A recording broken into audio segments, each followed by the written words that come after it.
Plné mísy chytře písní ze šarváře. Mám argumenty, které přesvědčí, tedy hned a bez řečí. Kuchař je umělec a psycholog a soumec.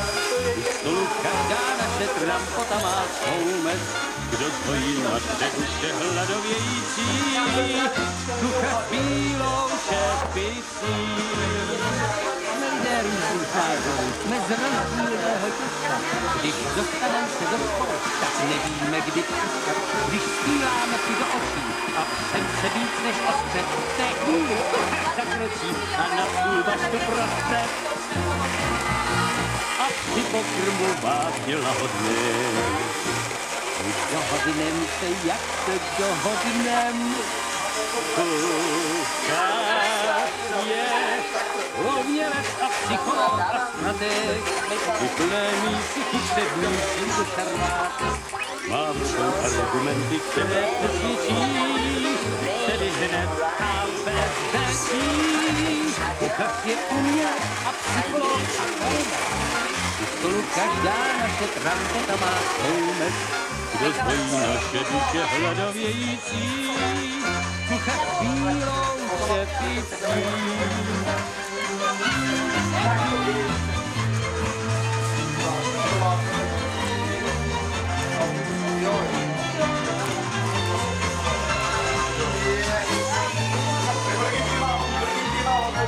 Kuchař je umělec a psycholog a soumec. U stolu každá naše trampota má svou mez.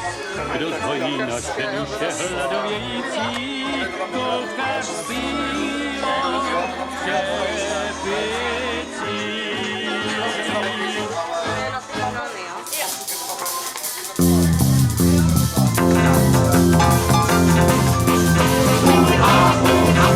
První sloka! Představte si, co jsem měl dnes po obědu. Představte si, co jsem měl dnes po obědu. Knedlíky se zelím kyselým. To koukáte, to jsem měl dnes po obědu. Druhá sloka! Představte si, co jsem měl dnes po obědu. Představte si, co jsem měl dnes po obědu. Knedlíky se zelím kyselým. Pak jsem jet u stolu, kdo ví co v rosolu. To koukáte, to jsem měl dnes po obědu.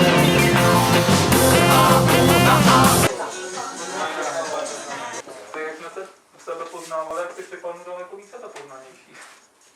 Myslím to vážně, pane Máslo? No samozřejmě. Například jsme se dozvěděli, že jsem labilní introvert.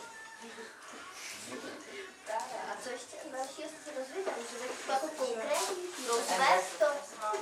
Třeba, že když si 100krát zopakuju mantru, že potřeby naplním si do středy, tak střihnu sobotu na 3 věci. Ale Máslo je trošku seriózněji. Já to myslím vážně. Tak nám něco řekněte trošku víc. Hanka provokuje. Pane Máslo, Pyramida. pyramida vašeho děda Abrahama Maslova. Ten děda to teda vymyslel. Ten děda to vymyslel. Tak co jsme teda tenhle týden plnili? Tak vyzkoušeli jsme si, jaké máme fyziologické potřeby. Například když tam navštívili enzáci. Jasně. Pamatujete si někdo, jaký jsou ty fyziologické potřeby, co tam patří? To by mě zajímalo. Pana Másla by to taky zajímalo. Fyzika. Spánek. Fyzika. Fyzika. Sexuální uspokojení. Sexuální uspokojení tam nějaké. Dýchání, vydechování a... Dýchání. Jasně, takže potřebujeme kyslík. Ani, ale říkám, že tady je napsáno, že sex je fajn, ale musíme si ho nechat na dole. Ale jenom se o tom mluví.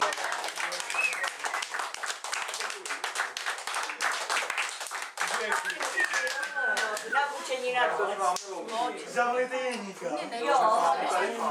Zavolejte Hladě. Já se jdu podívat na pana Jeníka, jestli už ten boh jsem lepší. Jestli už se vyhádli. Jsem to chtěl udělat. Naskli. A my dáme ty. Jo, už si. A ctěná porota se pustí do Hladí, já bych to ještě nebudu. Počkej.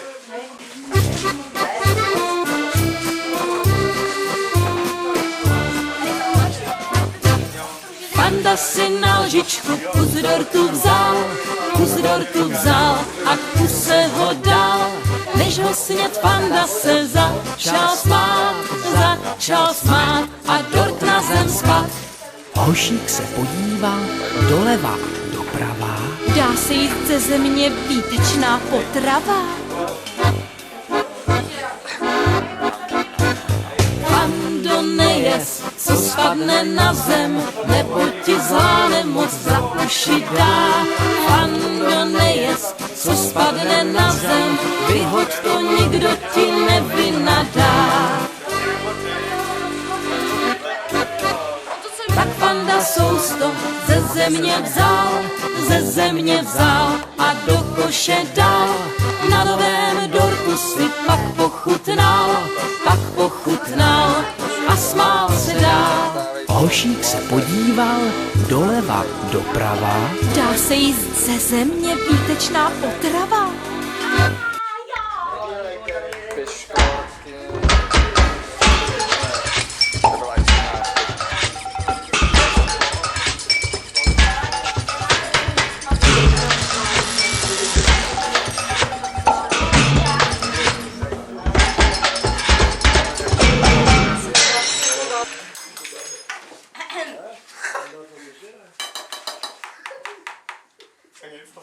Tak, rozhodovali jsme se, bylo to fakt o klub, že všechny byly výborný, akorát pár malých těch chlupků tam bylo, ale jako všichni. To popadalo panu Máslové do toho, ty chlupe. Všichni jste měli to fakt výborný. A no, takže... Chtěl bych vás všechny pochválit. Jo. Ale jeden byl prostě nejlepší, jeden byl originální, jeden byl prostě super a vyhrává tým číslo 2 a to je Verči tým. Na druhém místě se umístil tým číslo 1 a to...